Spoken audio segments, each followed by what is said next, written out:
Our next speaker is Simon Butler. Simon Butler is a Sydney climate activist. He is the co-editor of the Green Earth Weekly and is the Socialist Alliance member. And I'll just try to fix this, Simon, before we go. Thanks, Annie. I just read a report just the other day, a few days ago, which another one of the scary climate reports, but it was a report on 2010, the year of record-breaking climate events. It said that 2010 was the hottest year on record. It was also the driest year on record. And in some parts of the world, it was also the coldest year on record. In other parts, it was also the wettest year on record. This kind of variation in the climate has been probably covered over as well by the amount of the growth of coal-fired power around the world as well. One of the bizarre things about coal is that coal, some of the part of the coal, the sulfur in the coal, has a cooling effect. So some of the huge changes in the climate which we're seeing in the extreme weather events, some of that has been masked as well by the amount of the sulfur in the atmosphere. The long-term impact of carbon pollution, which lasts a lot longer in the atmosphere than sulfur, is a lot worse than we can see already. What things like this report from 2010 demonstrate, or just gives us more evidence, more examples of something which not enough of us actually understand or know, and certainly a point which is absent from the mainstream debate on climate change. And that is that we've already pushed the Earth into a new climate system. We're already in a warming planet. And there are some tipping points which many scientists believe if we haven't already crossed, that we may have already, that we're very, very close to crossing them. And by tipping points, what scientists just talk about are points of no return. Points where we force enough pollution in the atmosphere to create enough warming which launch extra new events which cause even more warming again, which takes the climate beyond any hope of human control. So we are on the precipice of that. I sort of begin with some of that, and many people here would be aware of that or perhaps know more about some of the different scientific reports which are out there. But I think when we're talking about the carbon price proposal on the table in Australian politics right now and the debate we've had in the last 12 months, then we have to judge it against the problem that we have, the climate emergency which we face. I think that's the only real sensible criteria in which to do it. How much will this policy help us get to a safe climate? Now, 350 is 350.org, I think it was mentioned earlier today, is quite an amazing campaign. I urge you all to find out more about it. But it was set up by a US activist called Bill McKibben, a climate writer, and he says 350 is the most important number on the planet. I think I agree with him. That's the carbon concentration in the atmosphere, 350 parts per million. That's the upper safe limit for a stable atmosphere, for a stable climate. And we are way, way past that. We've already entered the danger zone on a global level. And those tipping points are nearing. And it gets even worse when you look at some of the climate scientists. There's two in Britain, Kevin Anderson and Alice Bowes, who are very highly respected, who put out a paper a couple of years ago pointing out that even with very sharp emissions cuts, around about 40 to 50% emissions cuts in the next couple of decades, still, even despite that, we're headed for a 600 parts per million carbon concentration in the atmosphere. 600, almost double the safe zone. So even if we make substantial cuts, we're still likely to move to a point where 600 parts per million, we're looking at major ecosystem collapse. So that is a problem which we're looking at, and a business as usual strategy will certainly make that horrifying thing a certainty. Anderson predicts that in that kind of world, a world which has been pushed up to 600 parts per million, then less than 500 million people would survive.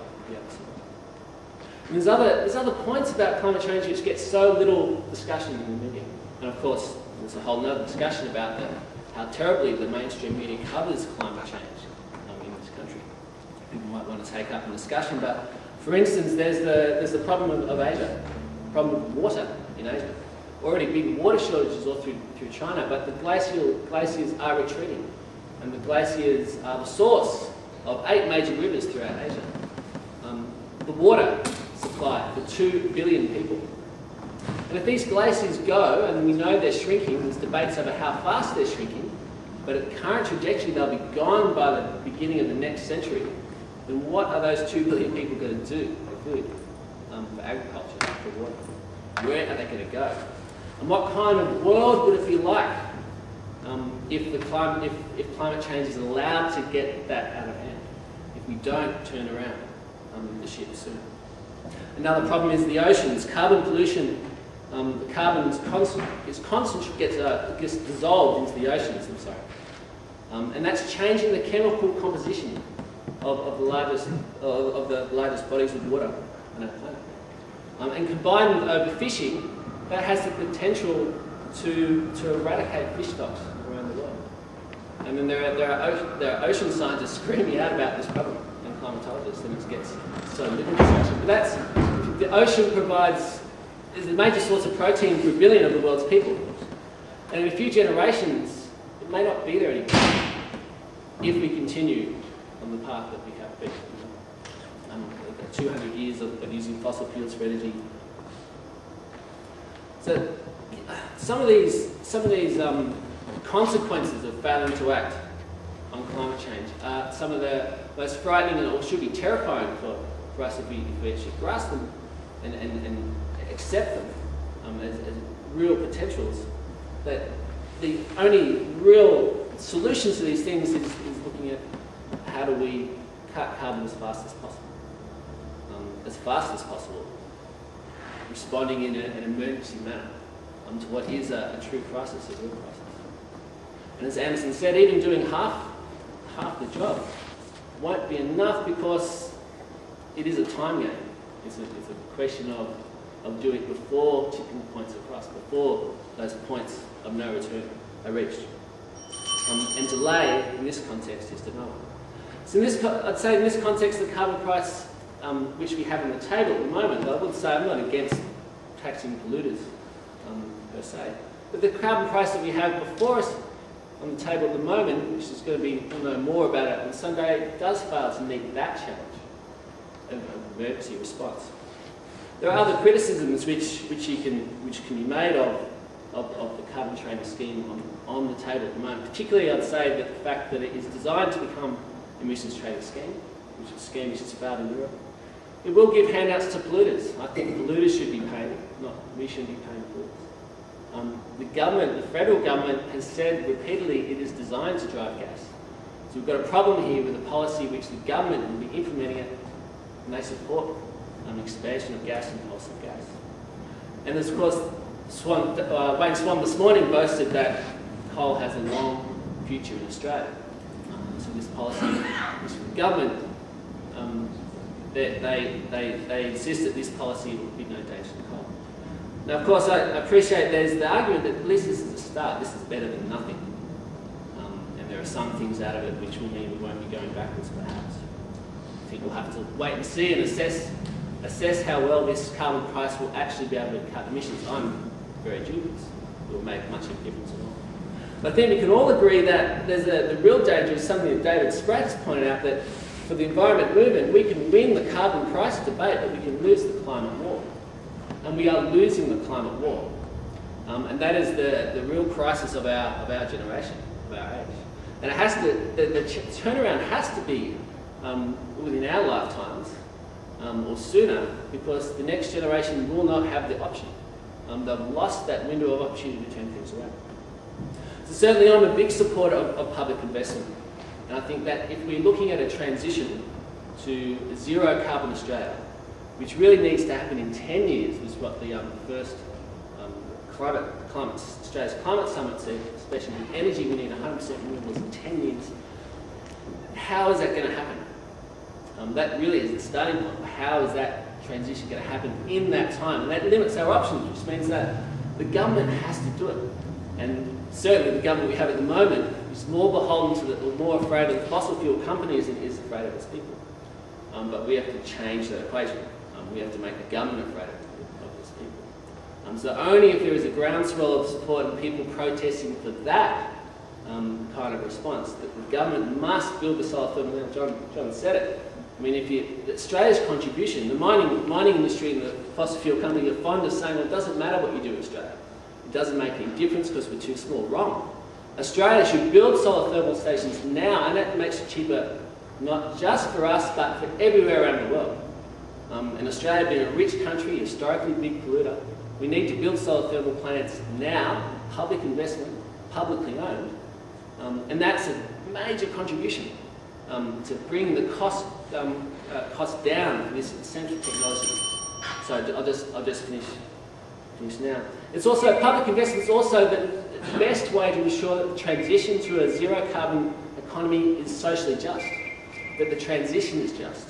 If you leave it up to the market, then there is no social conscience in the market. And certainly the groups in society which should be getting compensation and assistance are those communities most affected by phasing out of fossil fuel industries. Not the companies, but the people and the communities. So I think this issue of public investment, there are many other policies as well which we need to implement, but I think that is the crucial one. And it really needs to become something which the whole of the environment movement gives talk about a lot more. How do we get this on the public discussion? How do we bring this into the face of politicians everywhere and make them understand that this is our planet and we're going to fight for it, and that we're going to demand that our government doesn't pretend or delay action, and certainly doesn't try to use this carbon price, which will come in very shortly, as an excuse to not carry out other actions that would be deadly for the planet and for the future. But to build a movement where we're campaigning for things we know are going to make a difference. Because there's nothing in the long term which can be more demoralising for climate campaigners than campaigning for things that we know in our heart of hearts are nowhere near enough to bring us that climate. So hopefully this can be the beginning of a discussion not here but elsewhere, where we begin to put public investment on the agenda. Thank you.